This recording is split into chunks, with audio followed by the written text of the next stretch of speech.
one of the things that the conservative side of politics is grappling with at the moment is net zero and carbon and, climate chaos and everything. And we don't have to go over a whole bunch of nuanced sort of party details, which will bore everybody to death. The criticism that I hear the most reasonable energy and electricity and climate people level at Australia is that the lack of certainty that we've had over the past 10 or 15 years on climate has made the energy sector jittery, and that there's been an underinvestment in energy. And one reason why electricity prices are as high as they are is because we've sort of kicked the can down the road, and every CEO of a big energy company knows that at some point we're going to have to do something about carbon. We're either going to join an emissions trading scheme, or we're going to have a carbon tax of some kind.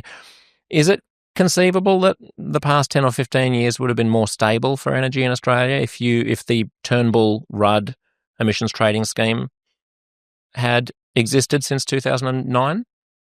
Josh, the so-called trilemma, reliability, affordability, and sustainability, I'm afraid we can't have all three.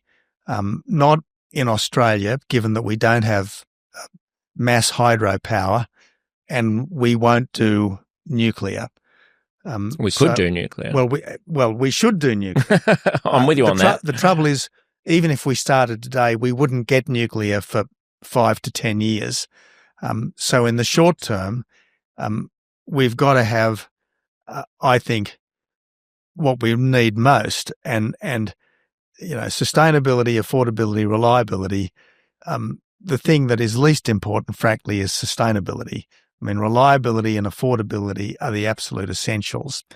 So I think that, if I were asked what's your energy policy, Abbott, my energy policy today would be no more coal-fired power stations to close, get gas out of the ground with extreme rapidity, no more subsidies for renewables, because if renewables really are cheap, we don't need subsidy, and end the nuclear ban.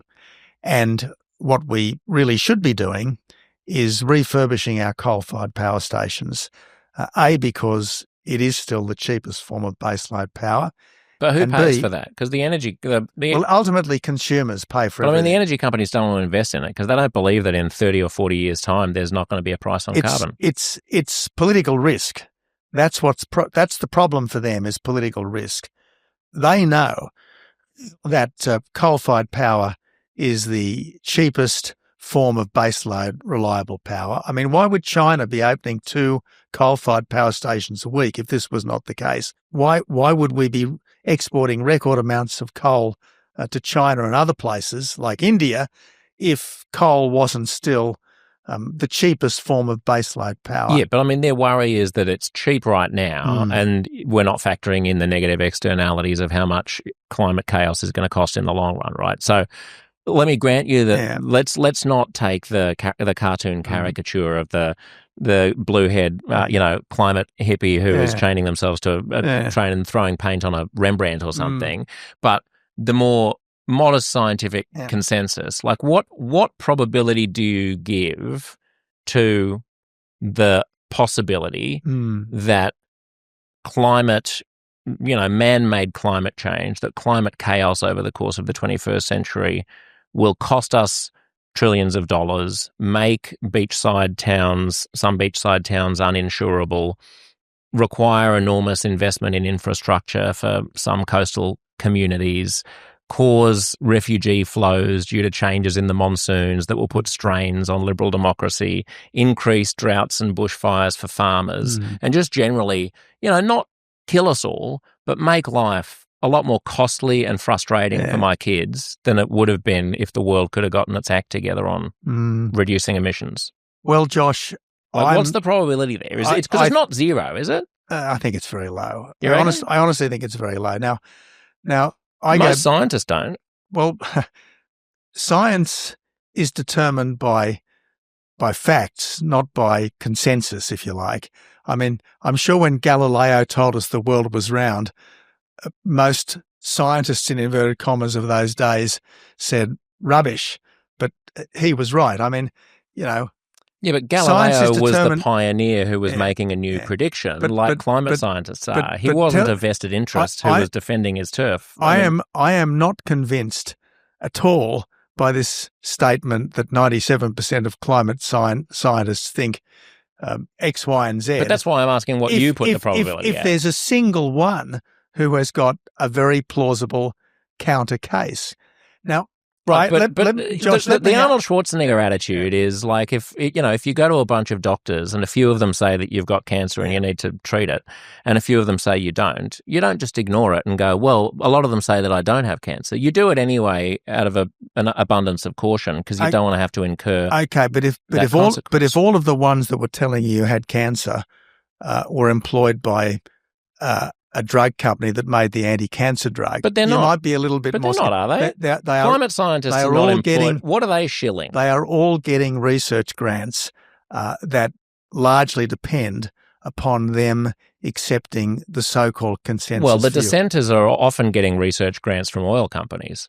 I don't know that that's entirely fair. If you can show me, Josh, the climate scientists who are getting research grants from oil companies and coal companies. They're vanishingly small, the ones who say that there's almost a zero chance that it's going to be costly and inconvenient. Well, I have a lot of time for Bjorn Lomborg, who accepts that mankind's carbon dioxide emissions are likely going to cause climate problems down the track.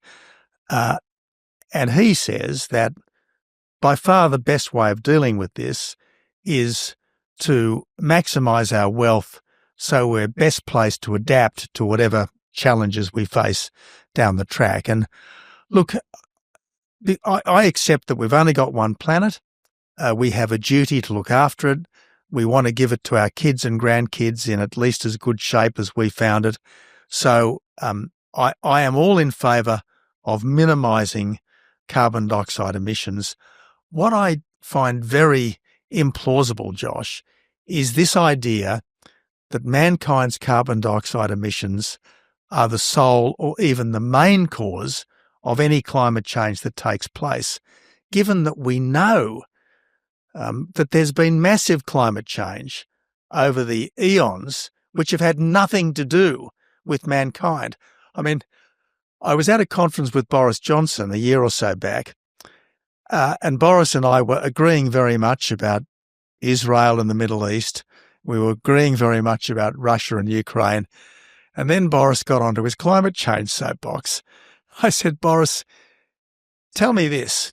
If mankind's emissions are the only thing that matter, how did the ice ages happen? But, Tony, you can have a fluctuating climate, and you can also have a new cause for an acceleration of one of the peaks in that. But carbon dioxide is not new. No, but these levels are. I mean, you're a smart man, Tony. If you get a goldfish bowl and you seal it up and you put it under a heat lamp and you put carbon dioxide into it, it gets hotter than if it didn't have carbon dioxide in it. I accept the physics Josh, is well understood I accept the physics. All things being equal, an increase in carbon dioxide concentrations in the atmosphere should raise the temperature. That's physics. I get that. But carbon dioxide is not the only factor here. There's sunspot activity. There's volcanic activity. But this is why I ask about the probability, because it strikes me as just, like, I don't know because I'm not a climate scientist, but it strikes me that if there's a non-zero chance that it's going to be really expensive and disruptive, then the question becomes, what do we do now and is it worth it? Like, it may be the case that for a country the size of Australia, the best policy is to pretend that we're doing a lot about climate change and then to burn as much coal as we possibly can so that other people will fix the problem for us. Which is what China and India, places like that. Right. I mean, so it may be that we shouldn't shoot ourselves in the foot if we've got so many fossil fuels, but I don't understand the reticence to even acknowledge the existence of a problem that is worth reckoning with. Well, what I'm doing is expressing some skepticism about just how frightened we should be about all of this, given that whatever we do, There will still be storms, floods, fires, droughts, whatever we do, because they've been part of the world forever. Sure, but having a really bad one every 100 years is different from having a really bad one every 10 years. I accept that, but the richer we are, the better we will be able to deal with them, whether they come every 10 years or every 100 years. And at the moment, policy in Australia, Britain, and much of Western Europe is grievously impoverishing us.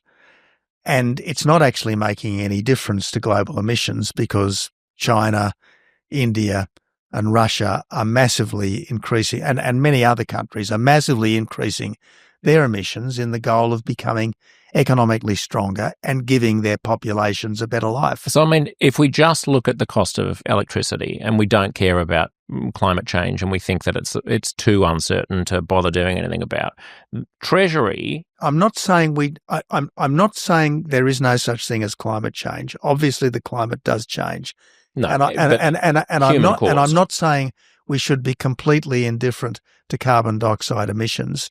What I am saying is that our efforts to reduce carbon dioxide emissions should not be at the cost of local jobs, driving industries offshore, and imposing heavy costs on ordinary people. And that's what they're doing right now. Well, I mean, so Treasury this year...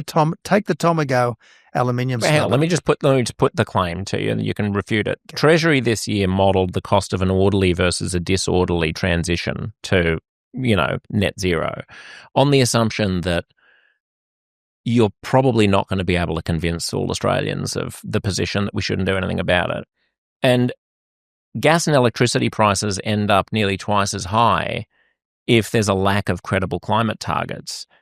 2 years after you left office, energy executives testified to a Senate committee about a damaging investment strike in new assets. They were saying, we're not building anything because there's a policy vacuum and there's no clear national, climate direction. Mm. The Finkel review that year concluded that the uncertain and changing direction of emissions reduction policy for the electricity sector has compromised the investment environment in the national electricity market. The Australian Energy Regulator's State of the Energy Market in 2018 said the same thing. Investors themselves saying that the lack of stability and predictability was the cause of underinvestment. This is because our energy system, our electricity supply, has been governed to reduce emissions rather than to produce affordable and reliable power.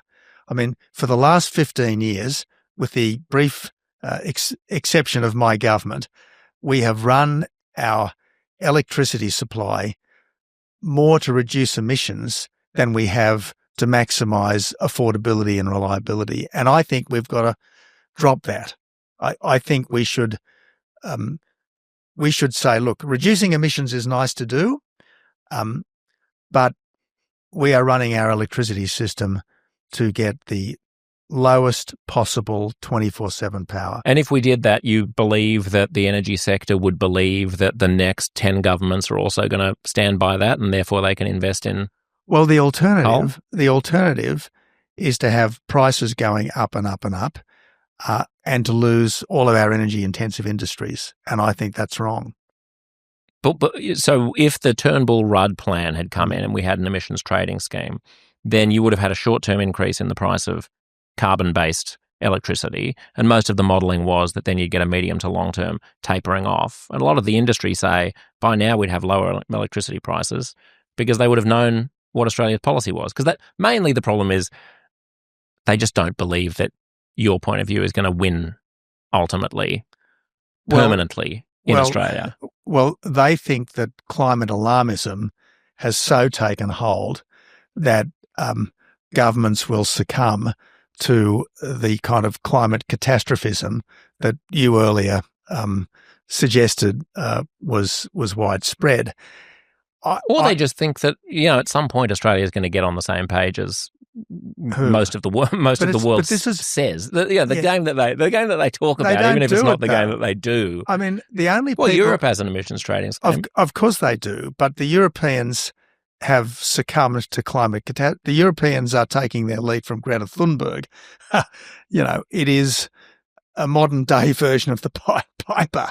But it's not it's not sensible policy. I mean, given all the other challenges we face, the cost of living challenge domestically, the geostrategic challenge from China and the other authoritarian powers, we can't be making ourselves economically weaker at this time. We've got to be making ourselves economically stronger so that we can revive industry in countries like ours. We can power the AI revolution, which is going to be vastly energy intensive.